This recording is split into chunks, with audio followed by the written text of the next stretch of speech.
भगिनी, आज बांगलादेशमध्ये हिंदूंवर जो अत्याचार होतोय तो अत्याचार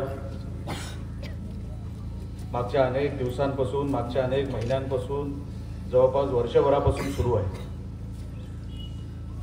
त्याचा निषेध करण्यासाठी हिंदू समाज एकवटला पाहिजे, त्या कारणासाठी आपण आज इकडे सगळे जमलेलो आहोत। तिकडे जो अत्याचार होतोय हिंदूंवर, हे आपल्याला सांगून देखील खरं वाटणार नाही। आपण सोशल मीडियावर जे काय बघतोय त्याच्या खूप पलीकडे जाऊन तिकडे अत्याचार आपल्या माता भगिनींवर होतोय, आपल्या बंधूंवर होतोय। त्याचा निषेध करण्यासाठी आपण सगळे इकडे जमलेलो आहोत। फक्त निषेध करून होणार नाही, आणि म्हणून आजची सभा आणि आज जे काय मनोगत होईल ते मनामध्ये घेऊन आपल्याला सतर्क राहायचं आहे।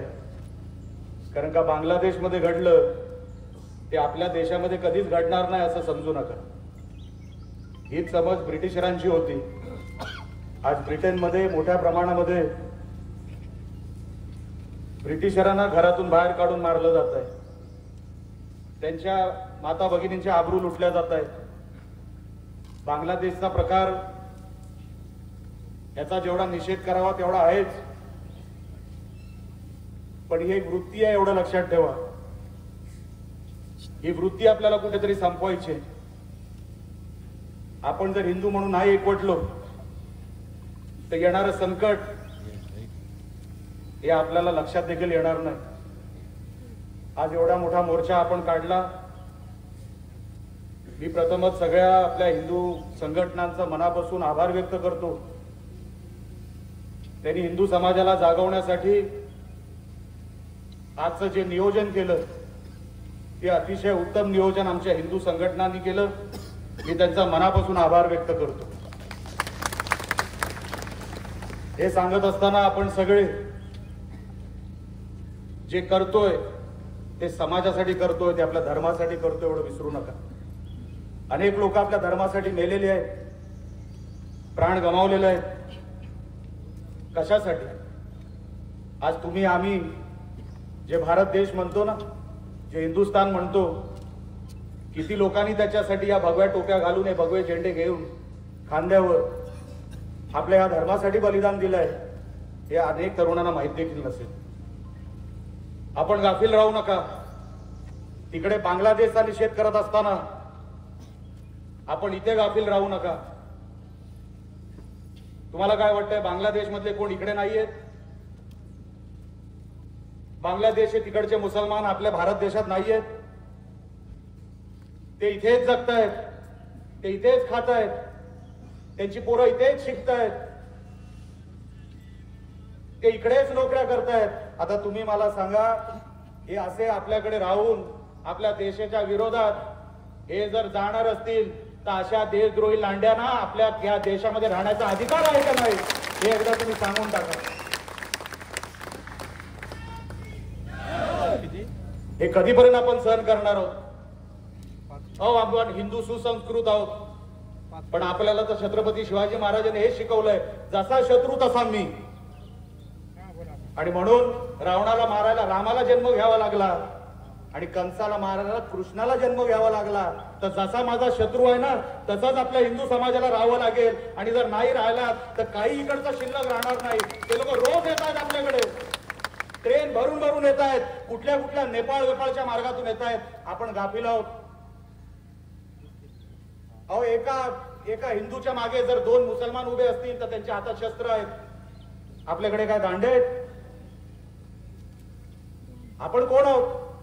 आपण शांती प्रिय लोक। ह्याचा अर्थच मला अजूनपर्यंत कळला नाही।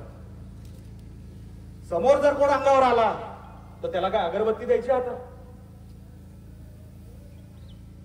त्याला काहीतरी घडवायचंय म्हणून तो या देशात आलाय। बघा त्या लंडनची परिस्थिती, बघा अनेक देशांची परिस्थिती, जिथे मुसलमान सर्वात जास्त आहेत। आज काय झालं त्या देशांचं?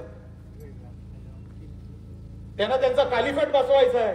तो कॅलिफेट बसवण्यासाठी ही सगळी धडपड आहे. अख्ख्या जगावर त्यांना त्यांचं जे काय धर्म आहे ना तो बसवायचा आहे. अख्ख्या जगावर आपण देश कुठे घेऊन बसलोय? एक बांगलादेश कुठे घेऊन बसलोय, एक लंडन आणि एक ब्रिटन कुठे घेऊन बसलोय? अख्ख्या जगावर त्यांना धर्म बसवायचा आहे. आणि तुम्ही आणि आम्ही फक्त देशावर आपली गल्ली सांभाळू शकत नाही, ते जगावर राज्य करण्याचा विचार करताय. आपण कुठे आहोत? अहो, चारी बाजूनी घेरलंय हिंदू समाजाला. एका मोर्चाने हे सगळं संपणार नाही. आमच्या ताई इकडे बोलल्या की हे सगळं चित्र समाधानकारक आहे, मुळेच नाही. ही सुरुवात आहे, लक्षात ठेवा. अजूनपर्यंत युद्ध संपलेलं नाही. जे आपले जवान एवढी वर्ष जिथे काही प्राण्याची आहुती देऊन गेले ना, जे सगळे शहीद झाले, ते असेच नाही शहीद झाले. अहो, रोज चारी बाजूनी घेरलं जाते. आपल्याला काय माहित? आपल्याला काय माहित? आपल्या मुली पळवल्या जात आहेत. आपल्या गणपतीच्या रॅलीवर, विसर्जनाच्या रॅलीवर दगडफेक होते. आपल्या महाराष्ट्रामध्ये, आपल्या देशामध्ये होत हे सगळं. एक रॅली काढून संपणार आहे? आपल्या गणपती, आपल्या रामनवमीच्या कार्यक्रमावर दगडफेक होते. हनुमान जयंतीच्या रॅलीवर दगडफेक होतोय. आपण कुठे? बांगलादेश मधला हिंदू वाचवायचा ना, तो वाचू आपण. नरेंद्र मोदी साहेब आहेत त्याच्यासाठी. पण आपल्या या देशाची वाचवायची जबाबदारी पण आपल्या सगळ्यांवर आहे. गाफील राहू नका असे. अहो, बांगलादेशला आडवा करायला ना आपल्या मोदी साहेबांना 2 दिवस लागणार नाही. 48 तासामध्ये बांगलादेश आडवं करू.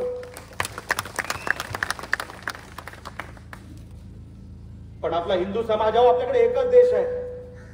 नेपाळ एक मोठा हिंदू देश होता, पण त्याची संख्या फार कमी आहे. आपल्याकडे एकच देश आहे. मुसलमानांकडे किती देश आहे? अरे, तुम्हाला नाही ना आवडत आमचा देश, तर जा ना. हे भगवे बघून त्रास होतो ना तुम्हाला, तर हकलून जा. कशाला आहे तिथे? मग आम्ही जर काय बोलायला गेलो तेव्हा मायनॉरिटी आहे ना. मग केरळामध्ये पण आमचा हिंदू मायनॉरिटी आहे, तो कसा जगतोय? अनेक राज्यांमध्ये आज आपल्या देशामध्ये हिंदू मायनॉरिटी आहे, तो कसा जगतोय? आपण हे फक्त सहन करायचं कारण का आपण संख्येने जास्त आहोत, ही आपली चूक आहे. हो, माझ्याकडे एकच देश आहे, मी हिंदू म्हणून जगू शकतो. तो माझा एकच देश, त्याला हिंदुस्थान म्हणतात. आपण जिथे उभा आहोत तिथे. बाजूला पाकिस्तान आहे, एका बाजूला बांगलादेश आहे. काय घाणेरडे प्रकार झाले हो. या बांगलादेशच्या त्या मुसलमानाने स्वतःच्या पंतप्रधानांबद्दल जे काही केलं ना, माणुसकी असलेली माणसं नाही करू शकत. अहो, ते त्यांचेच झाले नाही तर आपले कधी होणार आहे? बघा, जिथे जिथे जे काय चाललंय अख्ख्या जगामध्ये, जिथे जिथे मुसलमानांनी पाय ठेवला त्यांनी गर्दी जमवली, त्यांनी एका बाजूने एका देशाला घेरलं, ती तिकडच्या माणसांना आणि तिकडच्या देशाला अस्वस्थ केलं. ही परिस्थिती आपल्यावर आपण आणणार आहोत. उद्या आपल्या माता भगिनी जर रस्त्यावरून चालत असतील तर आपण काय विचार करायचा? नाही, कोणतरी यांना पळवून नेईल, कारण का ते संख्येने वाढत आहेत. आपली लहान लहान मुलं जेव्हा शाळेत जातील, अहो, आपण आज मंदिरांवर, आमच्या गणपतीच्या रॅलीवर, आमच्या हनुमान जयंतीच्या रॅलीवर दगड खातोय. आपण कुठल्या बांगलादेशच्या वार्ता करतोय?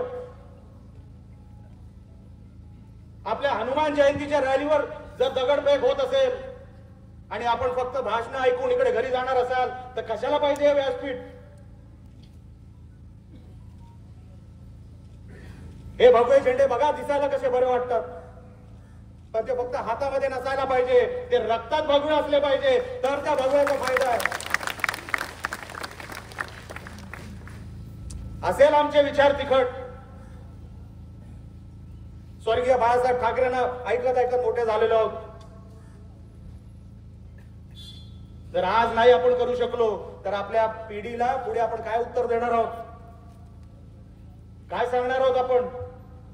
की आपण एक बांगलादेशच्या हिंदूंसाठी रॅली केली, त्याच्यानंतर सगळं विसरलो. व आमचा नितेश राणे बघा, जेव्हा जेव्हा पक्ष त्याला हात देतो, देतला नाही तरी जेव्हा जेव्हा हिंदू समाज त्याला हात देतो, सगळं काय सोडून तो तिकडे त्या भागामध्ये पोहोचतो.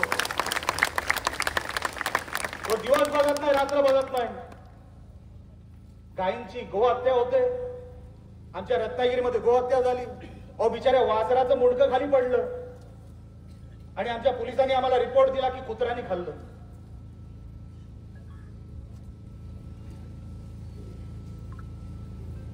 विचार करा. तो दिवस आहे, आम्ही आंदोलन केलं, त्याच्यातल्या 4 लांड्यांना आतमध्ये घातलं. त्याच्यानंतर काय झालं? परत एका महिन्याने ते तसंच झालं. परत एक वासराचं तोंड खाली पडलं, मुंडकं खाली पडलं. अहो हे घाबरत नाहीयेत कोणाला, लक्षात ठेवा. यांना माहिती आहे आपण गर्दीमध्ये फक्त भाषण करणार आणि आपापल्या घरी निघून जाणार आणि संध्याकाळी टीव्ही बघणार आणि सांगणार डार्लिंग हे सगळं काय कसं चाललंय. नाही